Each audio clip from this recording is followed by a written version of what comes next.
রাজধানী জুড়ে চলছে তীব্র গ্যাসের সংকট। আরো জানাতে রাজধানীর তেজগাঁ থেকে আমাদের সাথে যুক্ত হচ্ছেন মোহাম্মদ শফিক। সারা দিনই রয়েছে এই গ্যাসের সংকট। কোন একটা গ্যাস স্টেশনের সামনে রয়েছেন, কি অবস্থা এখনকার?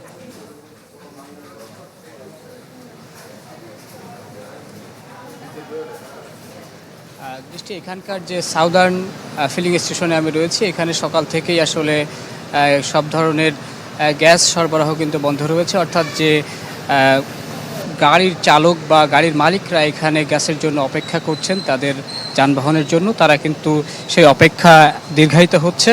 আমরা এখানকার যে পাম্প কর্তৃপক্ষ রয়েছে তাদের সাথে কথা বলার চেষ্টা করেছি। তারা জানিয়েছেন যে তারা সকাল থেকেই এই পাম্পটির যে এলএনজি গ্যাস দেওয়ার যে কার্যক্রম সেটি বন্ধ রেখেছেন। এবং একই সাথে আমরা দেখেছি এই তেজগাঁওয়ের আরও একটি পাম্প, সিটি পাম্প, সেটি খুবই গুরুত্বপূর্ণ এবং সেখানেও কিন্তু আগামী গত বুধবার থেকে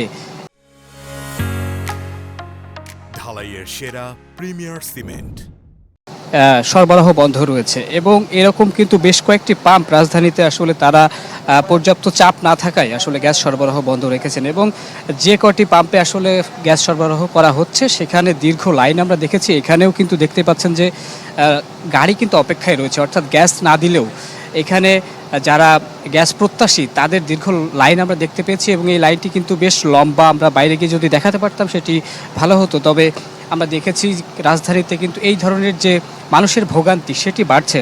যারা রাইড শেয়ার করেন, যারা সিএনজি চালক রয়েছেন, তাদের সাথে আমরা কথা বলছিলাম, তারা তাদের ভোগান্তির কথা বলছেন।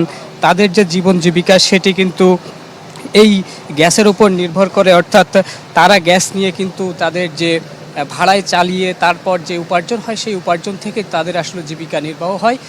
সেই জায়গায় একটি বড় বাধা তৈরি হয়েছে। একই সাথে বাসাবাড়িতেও কিন্তু ভোগান্তির শিকার হচ্ছেন মানুষজন। শফিক, ধন্যবাদ আপনাকে আমাদের সাথে যুক্ত হওয়ার জন্য।